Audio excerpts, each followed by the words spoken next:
see this coming. Star-Lord. Finish him! Hadouken! Fatality. And welcome to the Free Your Geek Show. I am your host, Jay Free. With me, my two co-hosts. Gentlemen, please introduce yourselves. KB the Geek. What's up, everybody? And I'm known as the Don, the People's Geek.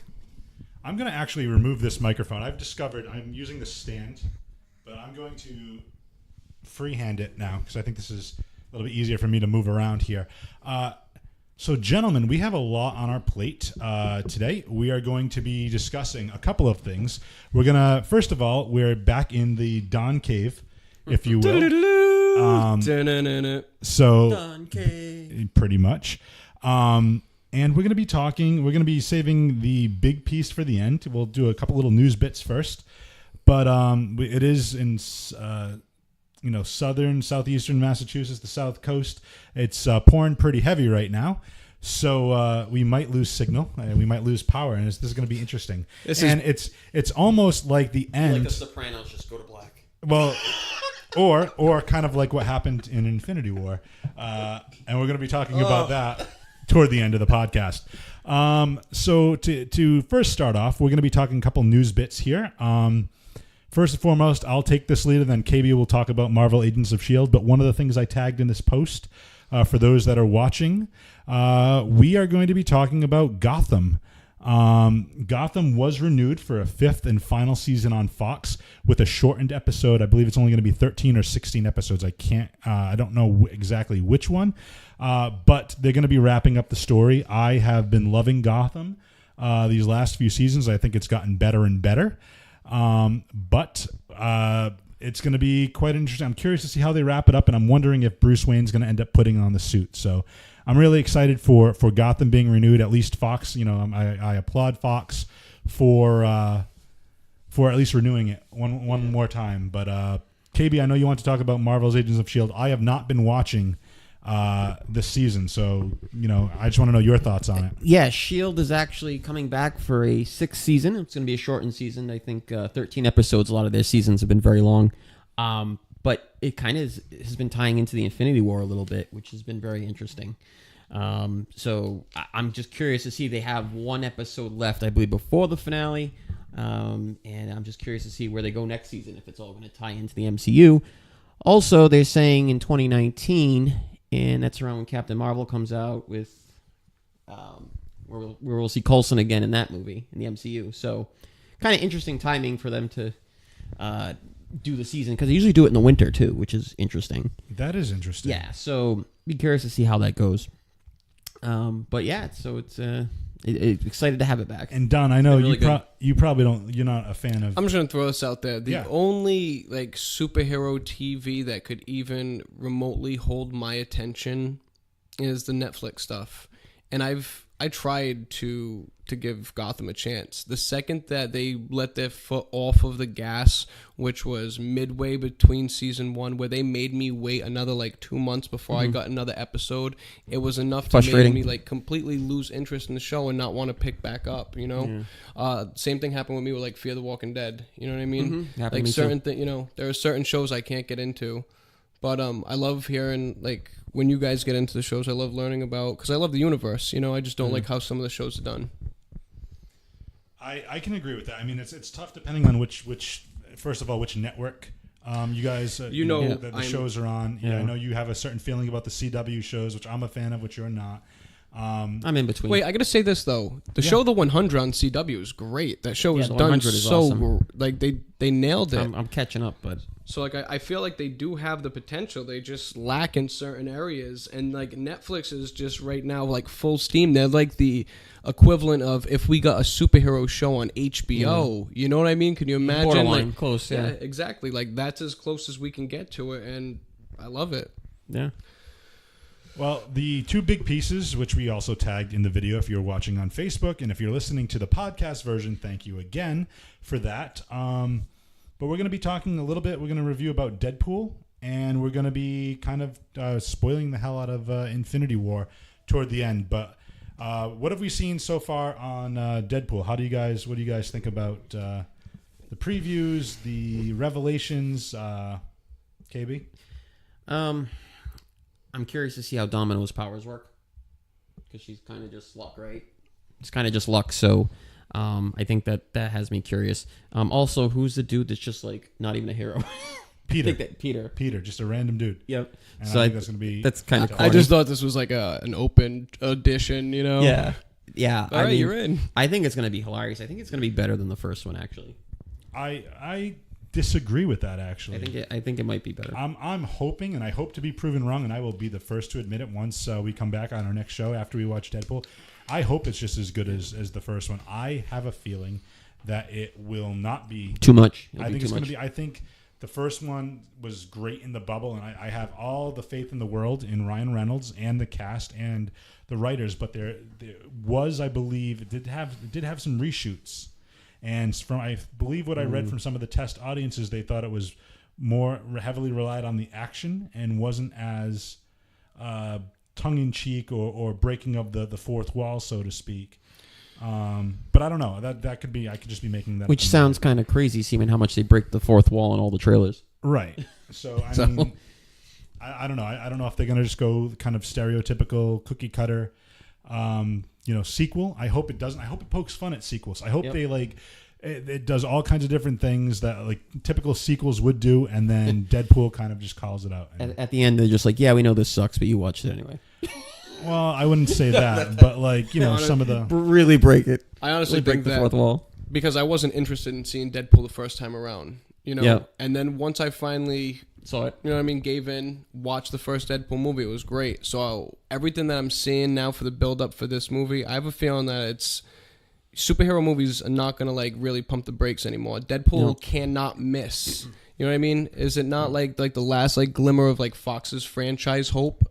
You know what I mean? I think between that and the X-Men films, I don't know what they're going to be doing with those, but and we real quick correction, KB did mention the last time that the Fox deal with Disney, it's still not done. It's still not done because Comcast back in. Might be jumping in, and all the Fox properties might be going over to NBC/Comcast. Yeah. So that'll be interesting. But to your point, do you think the superhero genre could slow down? I think yes. I think with Deadpool, if it's Fox's last glimmer, if people right now, I think the fans of these superhero films will go and see anything. I think if you throw either a Marvel logo on it at any point in time, like look at like Guardians of the Galaxy was a perfect example where everybody's like, well, this is going to be the first flop for Marvel because nobody knows who they are. Look at what happened with Ant-Man. Yep. Nobody Doctor Strange, some of the lesser known Black Panther. You're naming movies that I didn't go see. I didn't want to go see Ant-Man in the theaters, and I didn't. I waited till it came out on HBO before I decided to watch Ant-Man. And Doctor Strange, to this day, I still haven't seen that movie because I'm not interested in it. You know what I mean? Like, so you're the exception to the rule. I'm the exception to the rule. You guys know I get fired up. I've seen almost every single superhero movie with you guys since I've met you. Yeah. You know what I mean? Yeah. Like, you guys know I love this shit. But if you guys were like, hey, Don, you want to go see Ant-Man and Wasp? I'm not really going to that, And I know it's going to tie into everything. But by the time the next movie comes out, I'll watch that on TV. And then I'll go watch, our next thing. Well, it might not be as relevant given the timeline. Between Civil War and this is where I was going. Like, as far as like Deadpool goes, I just want to like associate it to like think of how great Logan was. You know what I mean? Like, Logan we can't. Was amazing. That was amazing. Now look at that. This is our follow up because before that, what do we have with those X-Men movies? We haven't had a good X-Men movie since X2. You know what I mean? Like, realistically, those other movies are all over the place. Enjoyable. As a geek, I enjoy all of them. As standalone movies, some of them are okay. Some of them are good. Well, so you said besides Logan, what about, do you like either First Class or I love the actors in those movies. So how about Days of Future Past? I thought was excellent. Okay, but I know. Not as, okay, but ready? Let's take those movies right there and put them up against any of the Avengers movies and I don't mean like the Avengers as a unit. I mean all of those standalone movies, like Doctor Strange. Doctor Strange gets beat by most of the X-Men movies, unfortunately. Okay, in my opinion. I like Thor. I like all the Thor movies. You know, like I Iron actually Man 3. Iron Man 3. I don't like Iron Man. Like, listen, That might be the I'm one. gonna pick and choose. Okay, certain movies can get just- beat by the we're- X Men. We'll say Alright. most. We'll We're say most. poking holes in your logic right now, sir. Oh, you bastards! But we'll say most. All right, most Marvel movies. most okay. And I would also like to take this time to say that the views and opinions expressed by those in the comments section of Facebook do not reflect those of Oh my Infinity God, what's going Podcast. on? Nothing. I just wanted to put that out there. I put it in the warning too, so if there's any foul language or anything, any like discussion, I just like to get ahead of the curve. You're an ass. So there you go. No fun. Nope. That's what I do. I'm the leader of this group. Buzz The leader Killington. of the Buzz Killington. Did I ever tell you? So no, I'm very excited for Deadpool. I'm very interested. You said Domino. I'm curious to see what they're going to do with Shatterstar.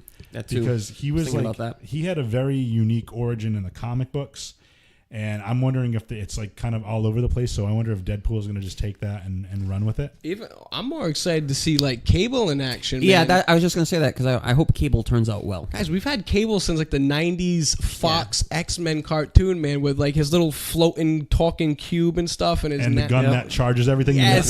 And, everything and that's my only Cable that I've besides Dude. like when I read him in the comics, that's the one I associate to. Yeah. Oh man, I had my Cable action figure whooping everybody's ass. I'm not even playing. Like him and Wolverine were a team and just cleared house. Little side story. And Cable, the actor playing Cable, AKA the Mad Titan Thanos. Yeah. So let's segue and let's spoil the hell out of Avengers: Infinity War. But we before have we do. We just have a It's spoiler warning. across KB's Everybody died. body. we got, can you stop? KB, you're horrible. You're off the show. Spoiler warning. Well, Oh my god. I wanted to say something before we started giving away spoilers. We want to give a shout out to somebody who's not here today that we always have with Marvel movies. Oh, The first one he's missed. Yeah, this is the first one that he's missed. Joe Amaral from Whatever Bro Films. we salute you, Joe. Yeah, Salute to Joey. we're we just want to say that, and we miss you, Joe, and we're gonna need your insight, and we'll Joe and I talk offline all the time about this. We send each other memes, we do different things, This but freaking lady. I want to kind of get into because anybody that's a fan of the page For Your Geek on Facebook know that I had the pleasure recently of interviewing a band called Sweet Babylon. They have a show coming up on June 30th at the Fet in Providence. Go check out it's the episode. The video is on the Facebook page, so go check that out. The interview is on there as well. They're three great dudes. They're back. Izzy was on one of our first shows. Him and Like Liv. episode 5, like I way think back. Way back. So this is something like episode that. 63. So Yeah. 58 episodes ago. But they're back. They we played some of their music. It's great. It's a great sound. Go check it out.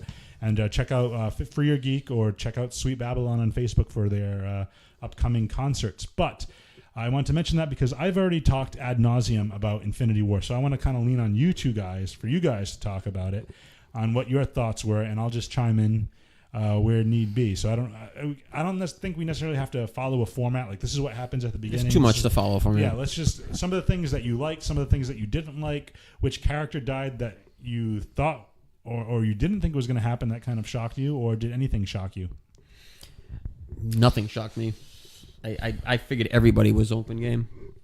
So Nothing within the movie shocked you. like Just any shocking thing. in the entire Realistically, I have to be honest. We were there, dude. The whole movie theater was shocked, Yeah. nonstop. It was up, down, up, down. Everybody, like, dude, that movie was very. Dude, I'm just gonna go like this. How about the opening scene, dude? I love Loki just like trying to run his bullshit. On that was probably Thanos. unexpected. And then he's like, and we get a Hulk, and Hulk tries to piece Thanos up, and then what do we get? Like, I'm gonna say it, bitch Hulk for the rest of the movie. Yep. Interesting There, part there of the was story. a ton of Easter eggs and callbacks because Loki was when he was distracting Thanos. We have an army. And he's like, well, we have a Hulk. And it goes as a tie back to the first Avengers movie. It's a callback to it. And Dude, what an amazing actor pretty cool. Loki, the guy who plays Loki. Tommy is. Hiddleston. Tom Hiddleston, yeah. And fantastic. So he was the first casualty, if you will, the major casualty. Like half the Asgardians got away, supposedly, according to Thor.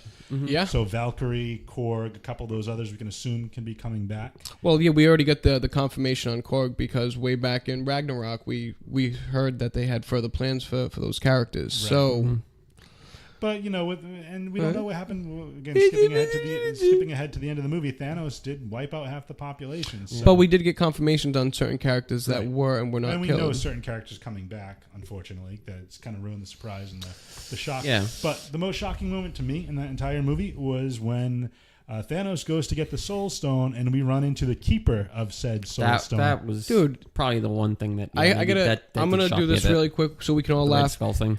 I was sitting next to my buddy Preview, right? And he looks over to me and he goes, "Oh my God, is that Skeletor?" Dude, I was like, oh my God, I was mortified. I was like, it's Red Skull, it's Red Skull. Holy. You're over here like this, and he's like, what? So yeah, the Soul Stone is on Eternia for those that so He-Man came out. The Red Skull coming back was the biggest surprise. I was so glad I was not spoiled on that. Oh, that was so good. Because it made that moment like everybody in the theater was gasping. They were like, they can't believe. And it's amazing. In my opinion, he's still dead because he was floating. And yes. So his soul, for lack of a better term, or maybe I'm making a pun, is stuck there now guarding the said Soul Stone.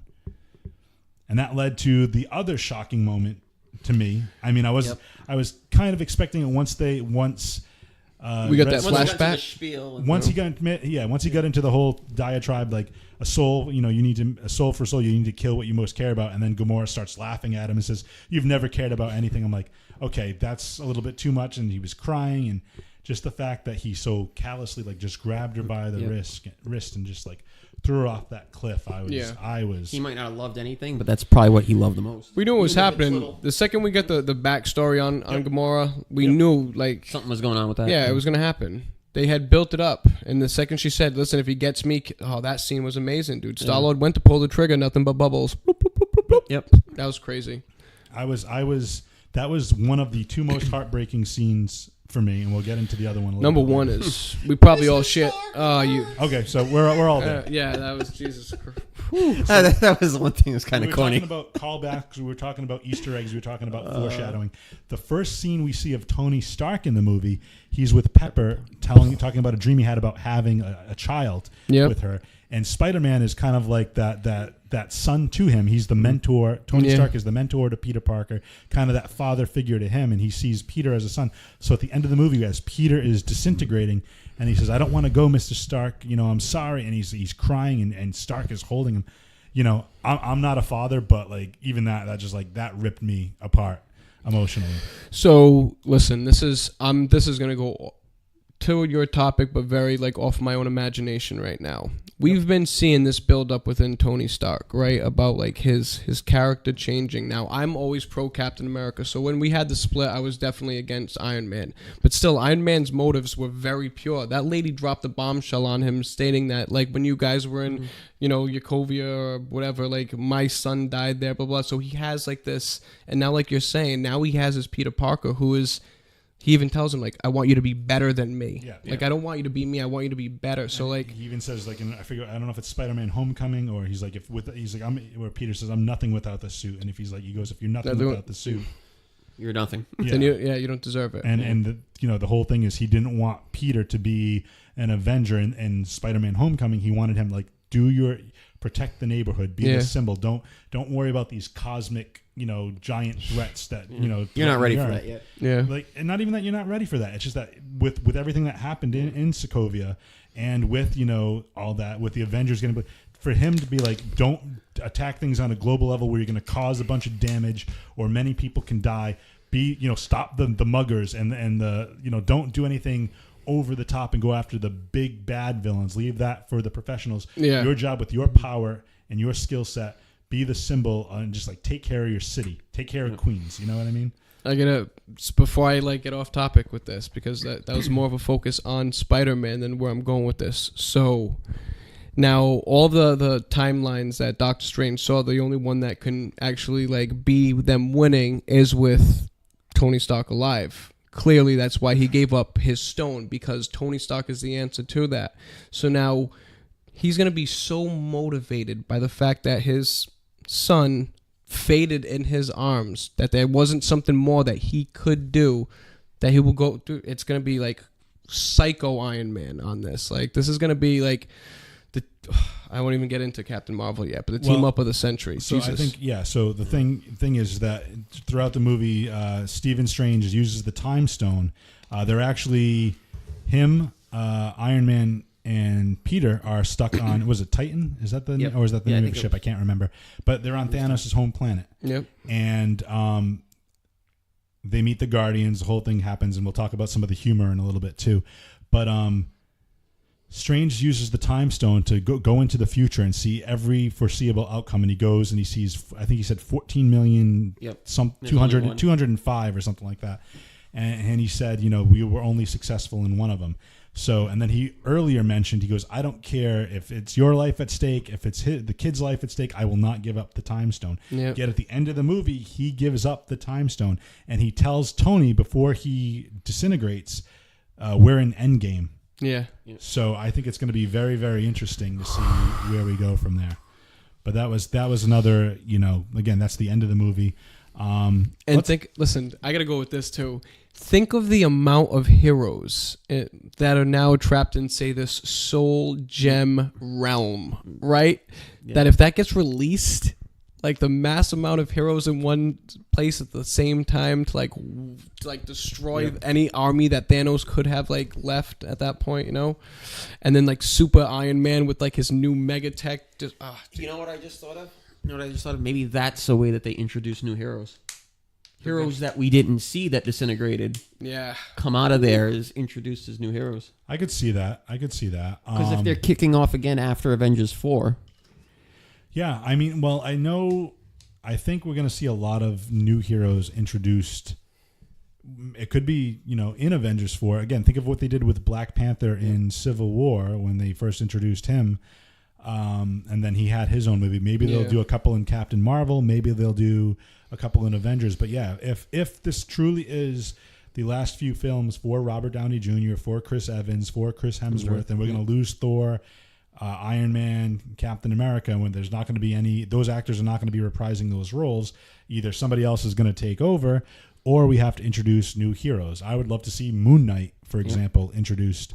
I'm still waiting for Nova. We've been in space now for a while. Seen the Nova Corps. Yeah.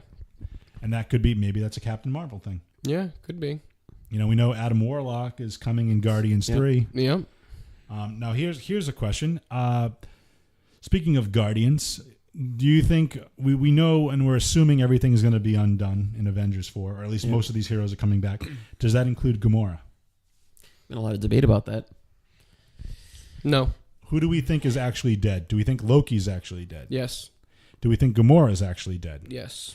Because one of the scenes... Heimdall? Yes. Heimdall, I think. Heimdall's gone. I'm thinking, so here's my thought, is that once Thanos does what he does and he obliterates half the universe, you see him laying in a lake. And we believe that's the Soul Stone he's in. Mm-hmm. We see a child Gamora in there. So does that mean... Again, to your point, KB, are all these heroes' souls trapped in the Soul Stone? And, it's different that the other heroes were disintegrated. Her body was physically thrown and broken. Yeah. So if these souls are released, does that include hers? And does it go back to her original body? Or is the prevalent theory out there that they're going to use the Time Stone, or something's going to happen where they're going to go back in time and fix everything? Maybe.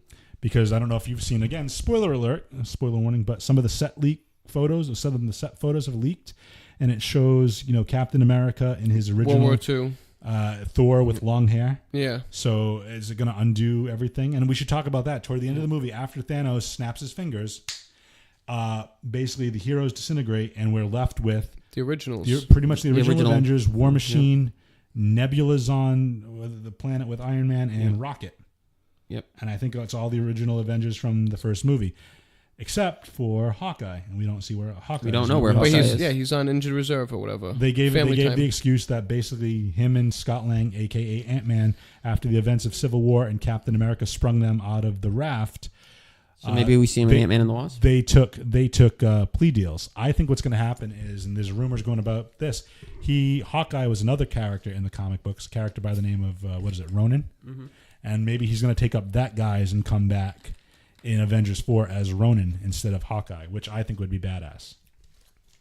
Well, Lee Pace is still doing Ronin in Captain Marvel.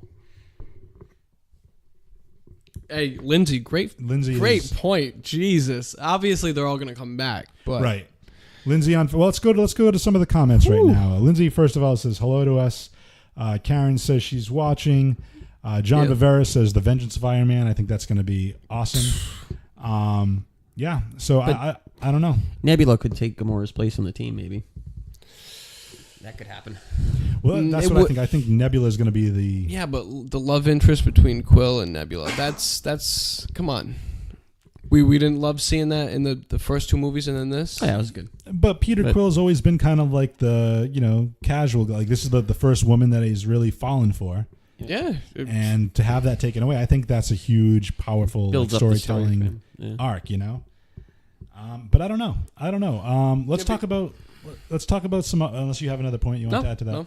Let's talk about some of the character interactions. So this was a movie, again, directed by the Russo brothers, who also did Civil War, who also did Winter Soldier. Mm-hmm. Best ones. And they basically balanced all these other characters as well. And we get to see Tony interact with Doctor Strange interact with Spider-Man. Those three interact with the majority of the Guardians. And Star-Lord. Right? Yeah. We're talking about a plan. Yeah, and then we saw, obviously Banner meet back up with Captain America. We saw him interact with Stephen Strange and Tony Stark. So there was a lot of back and forth.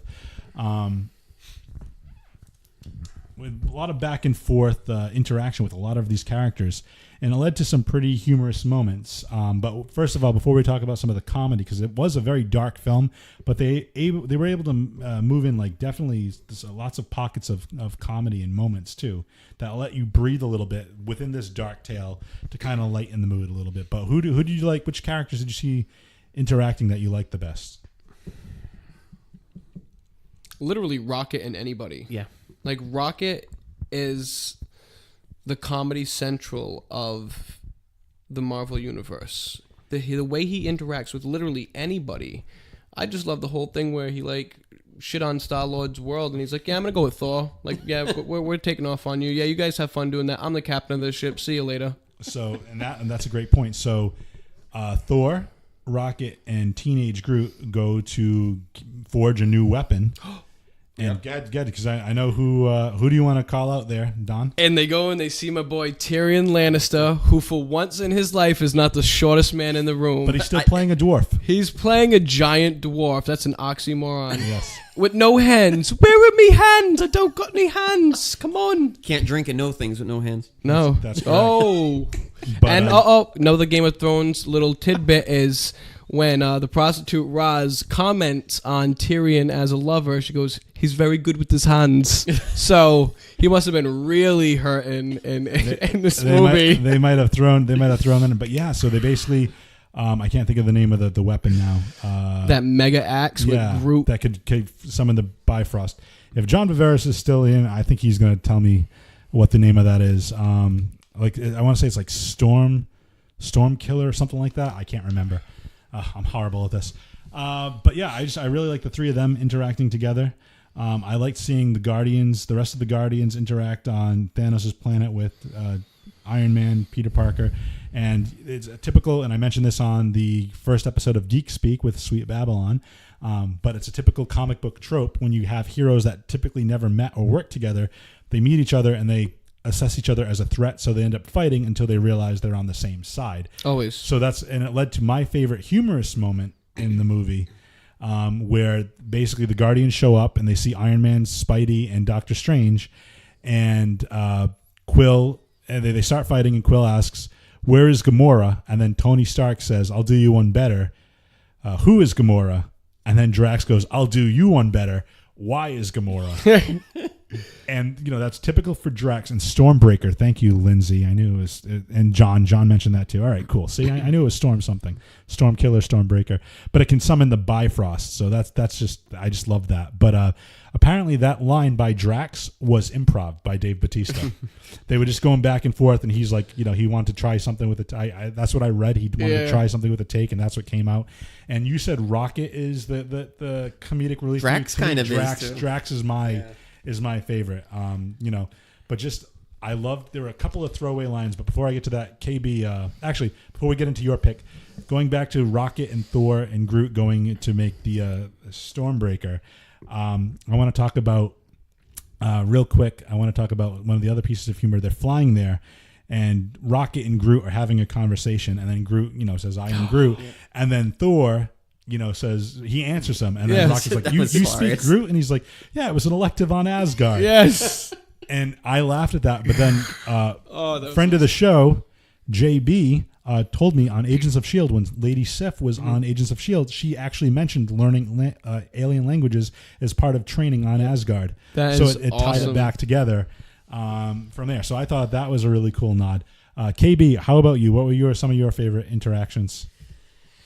Honestly, some of the battles with the Black Order were some of my favorite, because I was excited to see the Black Order on the big screen, and they looked pretty damn good.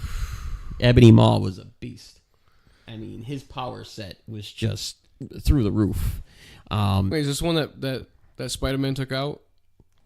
Huh? No, but in that first battle, when they first came down into New York, and it was just like they were so surprised by what was happening,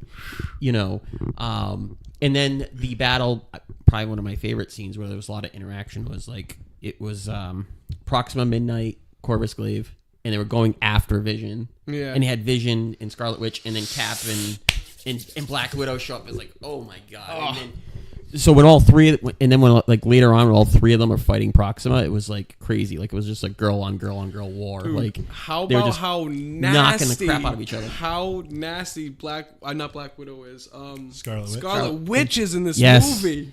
We saw her power, like Finally unleashed.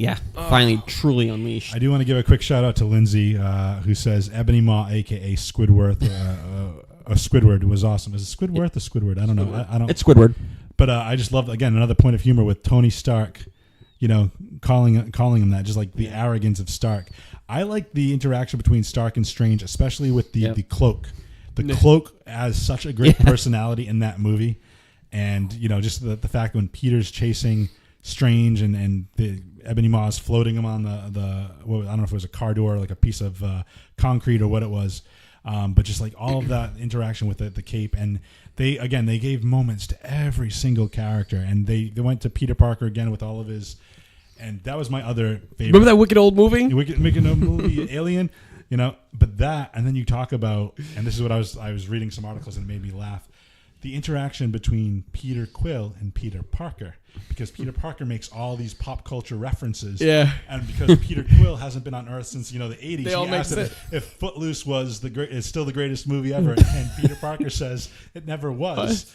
But he might be talking about the remake, because that would be more accurate to it. Yeah. So there's so many layers that had me cracking up. It's amazing. The Black Order, though, to your point, KB, was awesome. They all died, though, right? Yeah, every one of them. Every one of them's gone. Did Proxima did? The girl died. She got run over by one of those giant wheels. That's right. So we can assume they're all gone and they're not coming back. But it's a formidable. It's interesting when you think about it. Like Thanos can just he's unstoppable, and he lets his children play and have fun and do their own Yep. It's almost like, hey, handle my light work. Like I'm not going to even be involved with this yet. But yeah, just going back to that opening scene, which picks up right after Ragnarok, and just seeing all these dead Asgardians, and then which later Thor does say, some of them, he killed half of my people, so we can assume the other half are gone, and maybe Valkyrie's going to take up the mantle of Thor if Hemsworth doesn't come back. Who knows? I read somewhere that one of the Russos confirmed Sif is gone too. Yeah, which. Again, it's maybe they're just not using her because she's the actress Jamie Alexander's on the blind spot, so her schedule is a little more difficult. All in all, though, I thought the movie was fantastic. I don't know where do you place this in your Marvel movies? Like, does it crack your top 3? It definitely cracks my top 5. Top 3, Winter Soldier.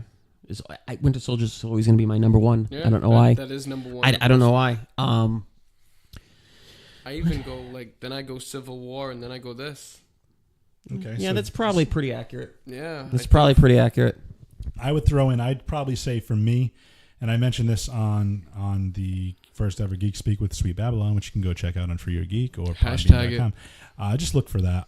But no, I would probably still say Winter Soldier. I'd go with that. I would probably say Infinity War. I'd probably put that up Really? there. As high as number 2? Yeah. Who was your number 2 before that? Was it Civil War? It might have been Civil War. I'm kind of torn. I'm either gonna say because I did. Or was it the first Guardians? Well, I was gonna say Guardians 1 or Thor Ragnarok would probably crack in. See, Ragnarok for me was too funny coming out. I loved it.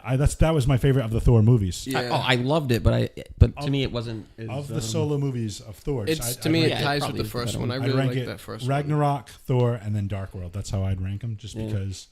I don't know. I think it gave different characters. It expanded that universe a little bit more than what it was. But I thought that was awesome. But yeah, I'd place Infinity War within my top 3. Definitely in my top 5. To your point, KB. It couldn't be outside the top. For the people watching on Facebook Live, what are your top 3 Marvel movies so far? I'm just curious. I wanna know that. We can keep talking. Yeah, we'll keep talking because there's probably like a 30-second delay from when we talk until it actually goes to Facebook. But what do we think about the bonus scene at the end? Yeah, let's talk about that. So something to talk about. So people are complaining about the time frame of when that happened. Yep. And JB is another one that brought it up to me. So if we go through that, right? So we see I can't think of what's her name. Maria Hill. Thank you, Maria Hill, yep. and Nick Fury. Thank you. Oh my God, I'm having a brain. Wow, fart. you're having a really bad. It's been a long day, but anyway, I'm so like still feeling the emotions of Spider-Man dying. But no, so we hear as they're driving through the streets of New York after the event that happened with Thanos' Wheel of Death or whatever you want to call that, whatever that shit was. Yeah. But they're talking about it, and then all of a sudden a car just kind of swerves, and then while they're talking, she mentions, there's news of an attack on Wakanda. Mm-hmm. So that battle in Wakanda goes for I'd say probably 20, 25 minutes before Thanos even shows up and starts unraveling the universe. Yeah. So for them to be talking and then that unraveling to happen at that same time, are we to believe that this has been going on for 20 minutes and S.H.I.E.L.D. is just now learning of this? Yes, absolutely. Yeah. Remember, S.H.I.E.L.D.'s kind of dismantled. Yeah, he just nailed it because it is. S.H.I.E.L.D. is not what it is. Even the show, S.H.I.E.L.D. is dismantled basically. That's a good point. So they don't have. You want to say because Nick Fury seems to always know everything. Yeah. But in this case, I don't think so. No, this is not on Earth matter. This is not a Nick Fury on Earth matter. This is to the next level. Yeah. You know what I mean? And yeah. Nick Fury's even lucky to have Captain Marvel's pager on hand. Seriously, as corny as it sounds, that didn't look like a 1997 pager. Yep. 80s. Woo. Late 80s Was Dr. it? Pager. Right. I don't know. Big. It was big. But yeah. So we're gonna see Captain Marvel next. It's a tease. It's a tease to Captain. Yeah. So now, and I've talked about this ad nauseum as well. But the next movie we have this year is Ant-Man and the Wasp. Then the first movie of 2019 is going to be Captain Marvel, followed by Avengers 4, followed by Spider-Man: Homecoming 2. That's for 2019. Then the first movie of 2020 is Guardians 3. So that's what they've released so far, and there's going to be 2 other movies that we're assuming if they follow their 3 movies a year type of thing. Yeah. They're that path. Then we'll probably see Black Panther 2. Maybe Black Panther 2, or Doctor Strange 2. I doubt it, but I don't think Doctor Strange is going to get in the movie. Really? Because they if they give an teased. Ant-Man, I don't think so. They teased though. I think you'll see him throughout the universe. Okay, there's a villain in the Marvel universe that tried to control Storm at one point. That is actually an arch nemesis. The Shadow King. You guys don't think that being in the soul realm, we can't get interactions like this? No. The Shadow King isn't. But wait a minute, is he an X-Men property? Shadow King is owned by the X-Men, so therefore it's owned by Fox. Because he's the main villain in the Legion show on Fox. Yeah. What I would love to see is if they can get this deal done. Yeah. With Fox for their rights, and I still say you tease the hell out of it. At the end of Avengers 4, the last scene, the bonus scene, is the Infinity Gauntlet explodes, the stones go everywhere, whatever the case might be. Then you have one of the stones land, a gloved hand picks it up, and it's Dr. Friggin' Doom. Yeah. And he's going to be the next major villain to bring in the Fantastic Four. Dude, I want Fantastic Four in this universe, man. What the hell? Well, they got to get the deal with Fox done. Then they have the X-Men and Fantastic Four that you can do all kinds of movies, and you don't have to worry about Hemsworth and Dude, Evans just trade and, characters like baseball cards, man. Be like kids on the playground. Like, hey, I'll trade you my Fantastic Four for your, you know. And they've been dealing a lot with that with Universal and Sony. Yep. Like Sony, Sony's still putting out the Spider-Man movies, but they're licensing Tom Holland or whatever. I think Sony was failing, and they kind of. Well, I don't think they were failing because Spider-Man 1 and 2 with the other kid were fine. I don't care. I liked every Spider-Man movie that's been out to date. I don't even care about Spider-Man 3's gay dance scene. I don't care. Well, every single Spider-Man movie's been awesome. Dude, Hobgoblin teaming up with Spider-Man to fight Sandman and Venom. Yep. Dude, I don't care what the movie looked like, dude. That's what we all been wanting. It's cool. Even Topher Grace? Yeah, dude, I don't even care. Hell yeah, dude. That wasn't an awesome Peter Parker in the beginning. We had no idea, like, who was going to play it back then. No. Topher Grace is Venom. Oh, Venom. No, but still, I mean, what's the other kid's name? Tobey Maguire. Tobey Maguire. That was kid great. He did a good job. No, I think he did great. I just think It was casted well, most of it. Yeah, they just put it in a time frame where I don't believe that he could be a high school student at that. Like he didn't look like a high school, and that's Tom Holland is perfect for like and I think he's great, and I'm curious to see they can do so much more now with those movies. There's blah, blah, blah. So exactly. What I was thinking is think of our '90s Spider-Man cartoon show though. That wasn't like Peter Parker in high school. That was him already in college then. Realistically, they just sped things up for us. In Spider-Man 1, he was in high school for like the first 15 minutes of the movie, and then he was in New York City. Yeah. Right. You know what I mean? So we got the time frame we wanted, you bastard. But I just no. But what I'm saying is from a movie standpoint, this is great. Like even if he's like a senior in high school and Homecoming 2 comes out or whatever the case might be, like just to see him kind of like say they do like 4 Spider-Man movies with him, like you can actually see him grow into like young adulthood, start working at the Daily Bugle or whatever with J. Jonah Jameson. You know, you can see all that and see because we've already known like we know Spider-Man's doing all this stuff. I don't know. I'm curious to see where they take that character. And I think there's so many great villains that they haven't used yet or that they haven't used properly. The Amazing Spider-Man and Amazing Spider-Man 2 when they used Jamie Foxx as Electro. Like, I love Jamie Foxx, but I could not buy him as a villain. No, how about the worst Rhino I've ever seen in my life, dude? Why can't we get like the Rhino like we had in the show? Like super juiced up, monstrous man person. My favorite villain in the Spider-Man, we're kind of going off on a tangent here, but is Mysterio. Think about with all the special effects you could do, Mysterio, all the stuff they've done with Doctor Strange. Think about if you do that stuff with Mysterio. What about Scorpion, dude? Get us like an intro with Scorpion. That was Spider-Man Homecoming 1. Because didn't you meet the guy with the scorpion tattoo? We didn't have like the whole suit. Like no, that's gonna really get developed. That's going to probably be the sequel. That's going to be awesome. Because then we know we have Vulture, we know we have Shocker. Now we have Scorpion. We can have a Sinister Six. Yeah. Well, that's going to be the setup for all this. I think we're going to get a new Doc Ock. I think it's either going to be Doc Ock, Mysterio, or Kraven. I would love to see a Kraven the Hunter story. Kraven the Hunter, yeah. But I think that's all going to lead if they do a Kraven would be like, just in my opinion, Kraven's not a third movie villain. No. He is a second movie villain, definitely. Sinister Six is like a third movie. Yeah. I think that's a third movie. I think you build up all these characters. I think or maybe you don't even touch fourth movie. You could it depends. It depends what they're doing. Yeah, if they're doing a trilogy, then great. If they're going to keep bringing it out, because then guess what? Then you don't even have to bring Green Goblin into it. Then he's, or you want to really bridge these universes together. Bring in dude. How about why can't I think of his name from Daredevil? Kingpin, the guy that plays Kingpin. Dude, oh my God, he was a phenomenal actor too. Think about bringing him in now. He's rebuilding, and you can connect the universes that way. But no, you know why we can't do it? Spider-Man is too big at that point. Spider-Man's now battled Thanos. You think it doesn't have to be he's too big. He's providing the suit to the Scorpion, or he's just his. You don't need him for a whole movie. He doesn't have to be a major villain. Nope. He can just be make the financial. Or you can do something where he, you want to talk about Kraven. Here's me, fantasy scripting this. Okay, so maybe he ruins one of the Kingpin's operations. He goes and he hires Kraven to take him down. That'd be awesome. That's it. So you need 2 or 3 scenes with him, and you're done. That's how I would do it. But again, I'm not writing for Hollywood. So. No, that would be awesome. That would be really, really cool, though. Yeah. So let's. We're almost about an hour in. I just want. Realistically, I just want to say this quick. Like, really, really, like while we're talking about Spider-Man, right now, everybody in the world who's got PlayStation 4 are the luckiest group of people ever. Yep. I've been watching all the videos on this upcoming Spider-Man video game, and it is like you can't go wrong with Spider-Man video games since way back in PlayStation 2 is when they really got the semi-open world thing down. But now the things that you can do with this with like on a PlayStation 4 so realistic. Oh my god, it's insane. And on top of it, they have the new Spider-Man exclusive PS4, like got the whole spider suit on it. That's due out what, September? Yeah. I might have to pick that up. I think so too. But yeah, no, that was very, very spiderific, if you will.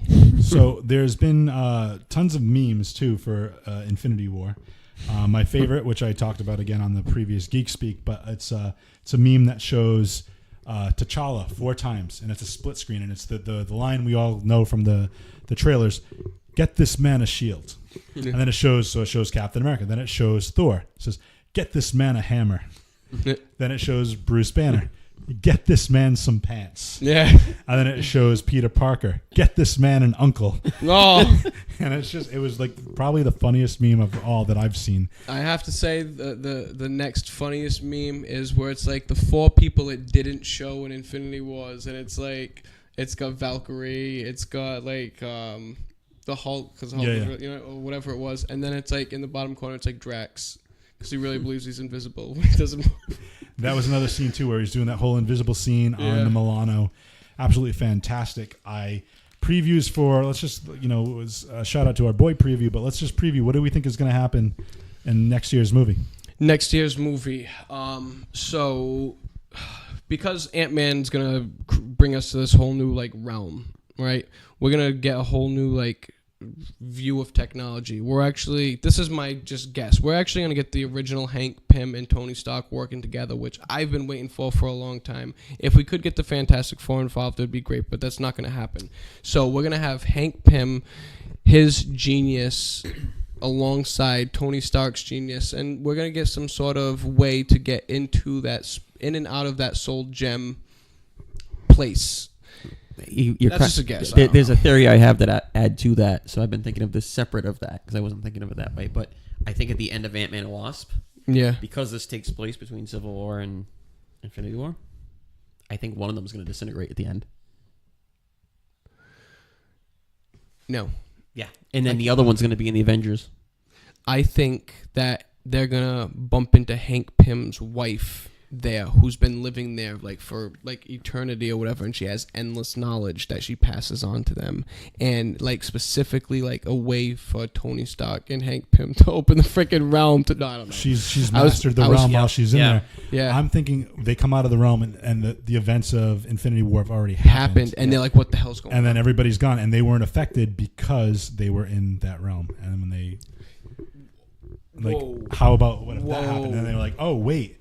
Now, like, then that's the whole point of bringing, maybe they can bring other people to this realm, or I don't know how it would work, but it could theoretically launch a whole new Marvel cinematic. Could you universe. imagine if they bring somebody back from that realm? Like, there's going to I don't know. Like they run into one of the people that were already extinguished and then they're in that realm? Or like, say like I don't know, like a random super mega hero from Marvel is like somehow traveling through the cosmos and cuts through some sort of realm and bumps into them too. Like, it sounds weird, but Nova. like that's what I say. Nova. Like, could you imagine?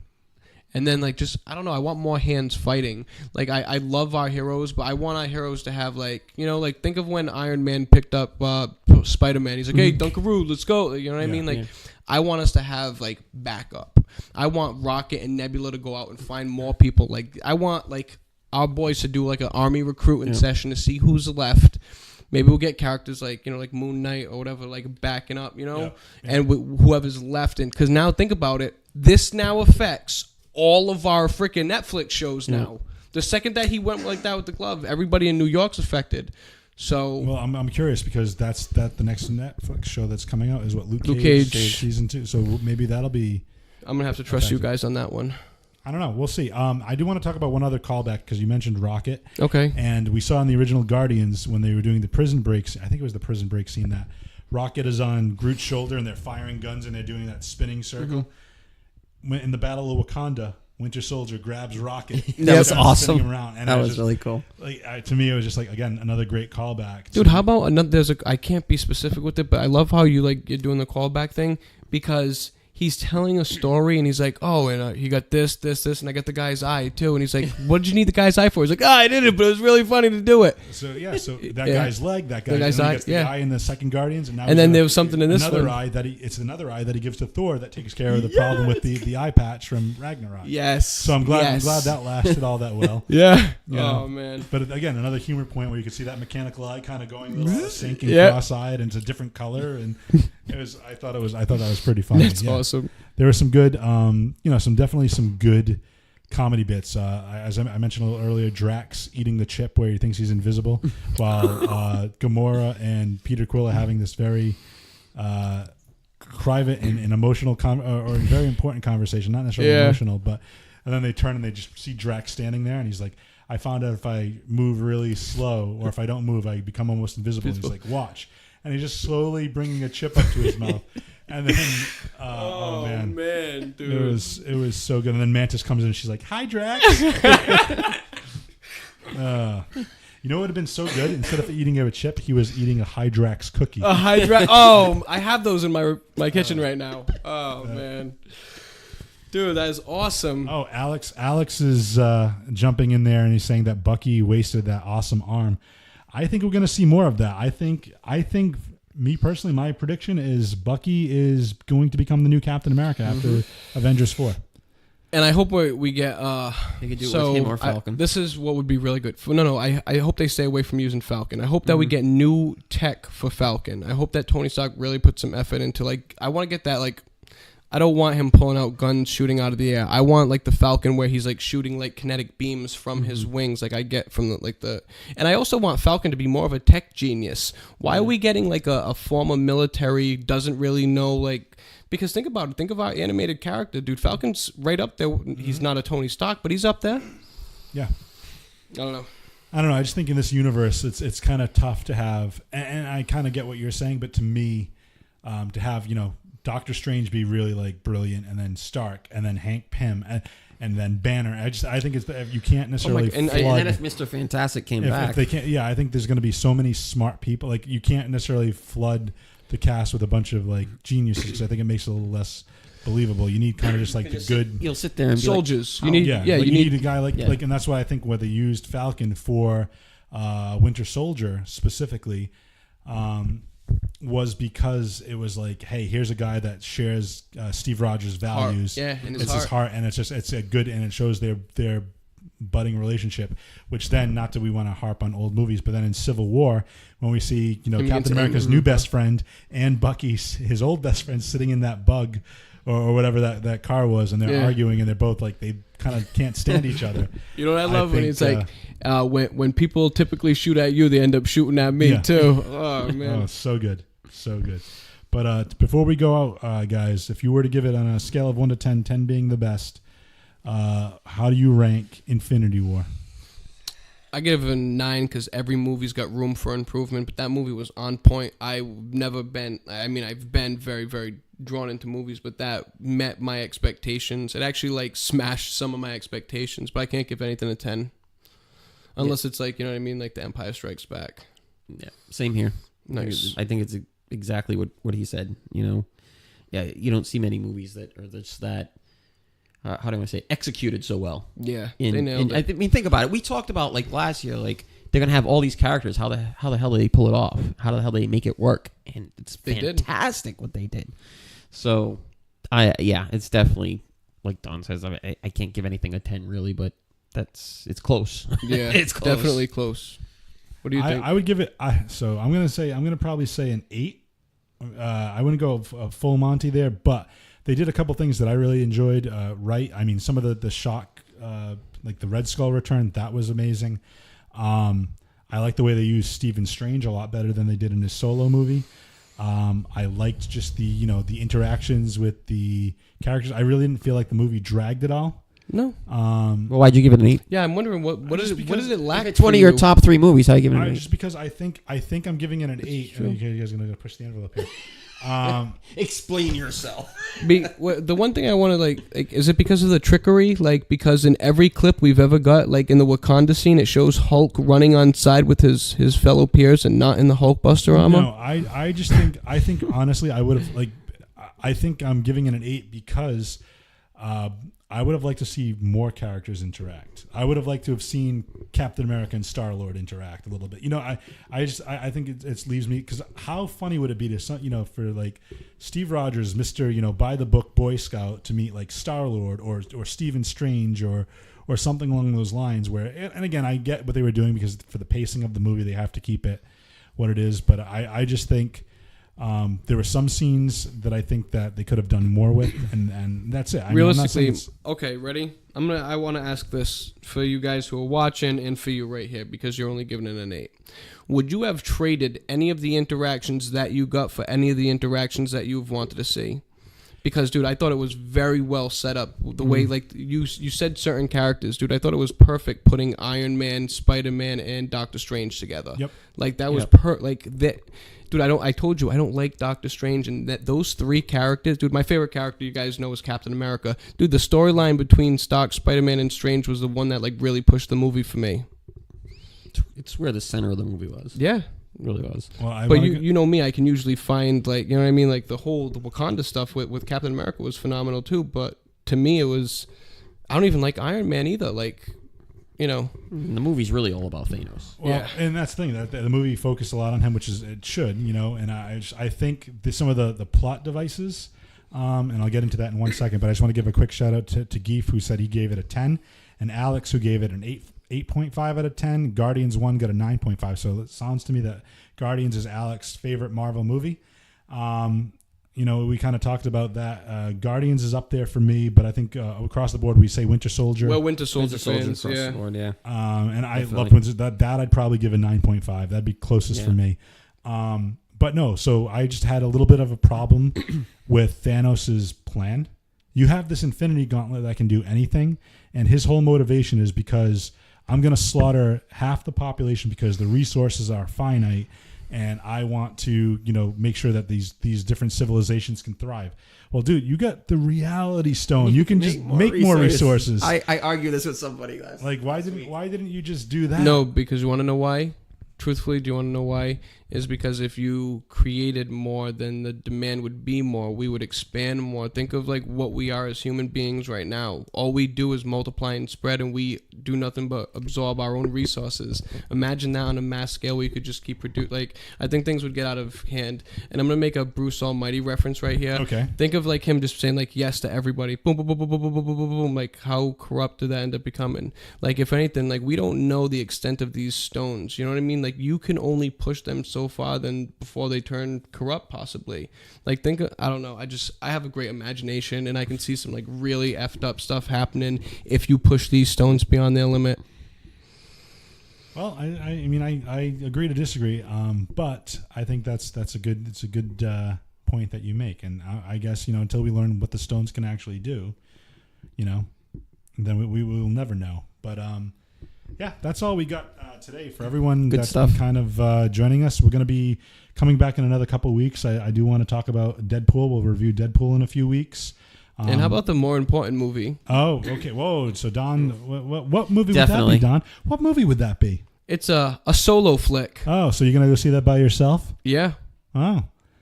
I don't have a joke for that. I know. No, we'll come back. Maybe we'll do a super show. We'll review both Deadpool and Solo. Super show. And then we can maybe we'll do another show when Ant-Man and the Wasp gets a little bit closer. We can preview that. Preview it for those who are gonna go out and watch it. Yeah, so not done.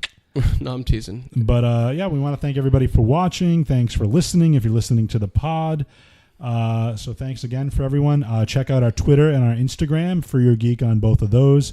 If you're listening onto the pod, go to facebook.com/foryourgeek, and you can see this post, and you can also see the interview I did with the band called Sweet Babylon. Check out their show coming up June 30th in Providence. It's an all ages show, and they're a ska/punk rock band, and they have a couple of other surprises. They're very passionate about Infinity War as well. It's a little bit more curse-laden than our typical, because this is a live streaming where this was only a pod. Yeah. So go check that out too.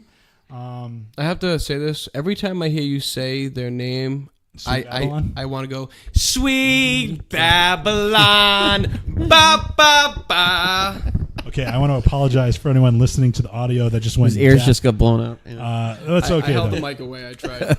Alex, so he's mentioned he wants to have us on, which is a great name of a podcast, Thorskin podcast, which I think is hilarious. That's what she said. We can definitely collab. That'd be cool.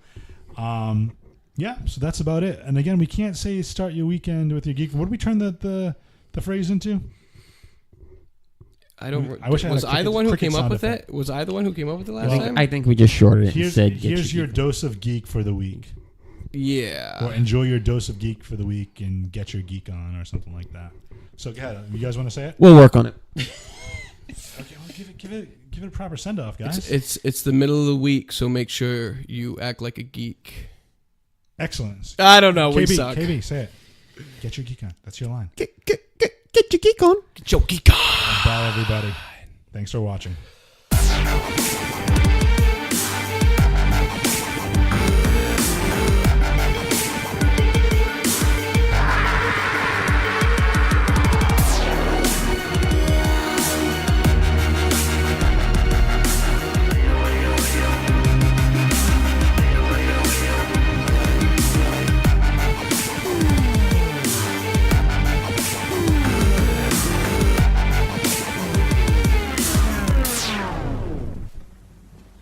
You're still here.